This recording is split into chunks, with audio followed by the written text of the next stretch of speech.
Isaiah 7. When Ahaz son of Jotham, the son of Uzziah, was king of Judah, King Rezin of Aram and Pekah son of Remaliah king of Israel marched up to fight against Jerusalem, but they could not overpower it. Now the house of David was told, Aram has allied itself with Ephraim, so the hearts of Ahaz and his people were shaken, as the trees of the forest are shaken by the wind.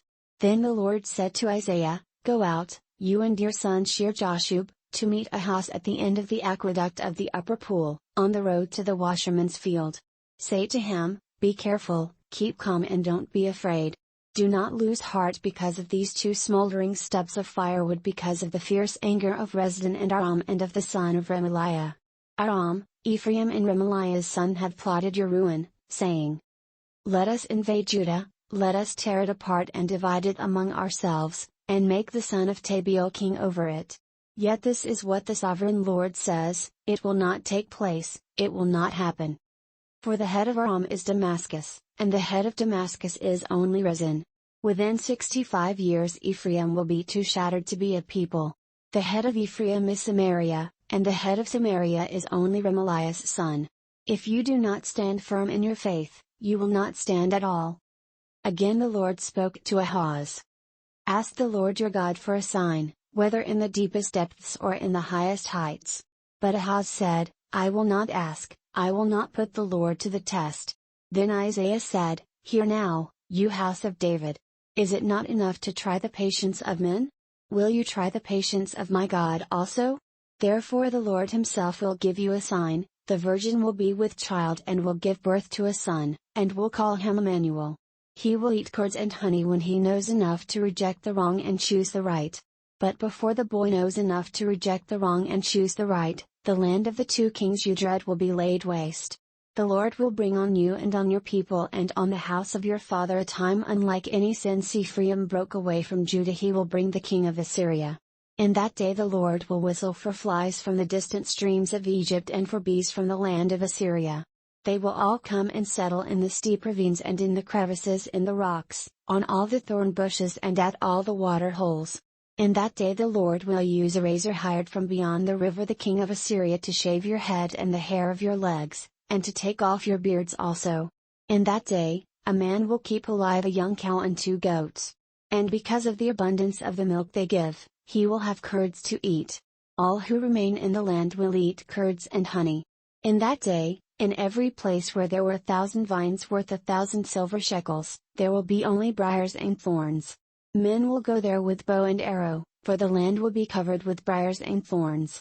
As for all the hills once cultivated by the hoe, you will no longer go there for fear of the briars and thorns, they will become places where cattle are turned loose and where sheep run. Isaiah 8. The Lord said to me, Take a large scroll and write on it with an ordinary pen, Marshal-al-Hashbaz. And I will call in Uriah the priest and Zechariah son of Jeberechiah as reliable witnesses for me. Then I went to the prophetess, and she conceived and gave birth to a son. And the Lord said to me, Name him Marshal-al-Hashbaz. Before the boy knows how to say my father or my mother, the wealth of Damascus and the plunder of Samaria will be carried off by the king of Assyria. The Lord spoke to me again. Because this people has rejected the gently flowing waters of Shiloh and rejoices over Rezin and the son of Remaliah. Therefore the Lord is about to bring against them the mighty floodwaters of the river, the king of Assyria, with all his pomp. It will overflow all its channels, run over all its banks, and sweep on into Judah, swirling over it, passing through it and reaching up to the neck. Its outspread wings will cover the breadth of your land, O Emmanuel. Raise the war cry, you nations, and be shattered. Listen, all you distant lands. Prepare for battle, and be shattered. Prepare for battle, and be shattered.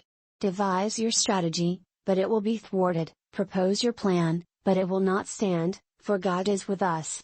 The Lord spoke to me with his strong hand upon me, warning me not to follow the way of this people.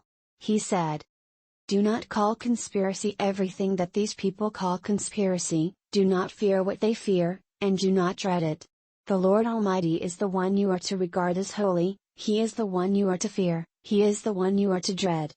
And he will be a sanctuary, but for both houses of Israel he will be a stone that causes men to stumble and a rock that makes them fall. And for the people of Jerusalem he will be a trap and a snare. Many of them will stumble, they will fall and be broken, they will be snared and captured. Bind up the testimony and seal up the law among my disciples. I will wait for the Lord, who is hiding his face from the house of Jacob. I will put my trust in him. Here am I, and the children the Lord has given me. We are signs and symbols in Israel from the Lord Almighty, who dwells on Mount Zion. When men tell you to consult mediums and spiritists, who whisper and mutter, should not a people inquire of their God? Why consult the dead on behalf of the living? To the law and to the testimony. If they do not speak according to this word, they have no light of dawn. Distressed and hungry, they will roam through the land. When they are famished, they will become enraged and, looking upward, will curse their king and their God. Then they will look toward the earth and see only distress and darkness and fearful gloom, and they will be thrust into utter darkness. Isaiah 9. Nevertheless, there will be no more gloom for those who were in distress. In the past he humbled the land of Zebulun and the land of Naphtali, but in the future he will honor Galilee of the Gentiles, by the way of the sea, along the Jordan. The people walking in darkness have seen a great light, on those living in the land of the shadow of death a light has dawned. You have enlarged the nation and increased their joy, they rejoice before you as people rejoice at the harvest, as men rejoice when dividing the plunder. For as in the day of Midian's defeat, you have shattered the yoke that burdens them, the bar across their shoulders, the rod of their oppressor. Every warrior's boot used in battle and every garment rolled in blood will be destined for burning, will be fuel for the fire. For to us a child is born, to us a son is given, and the government will be on his shoulders. And he will be called Wonderful Counselor, Mighty God, Everlasting Father, Prince of Peace. Of the increase of his government and peace there will be no end. He will reign on David's throne and over his kingdom, establishing and upholding it with justice and righteousness from that time on and forever. The zeal of the Lord Almighty will accomplish this. The Lord has sent a message against Jacob, it will fall on Israel.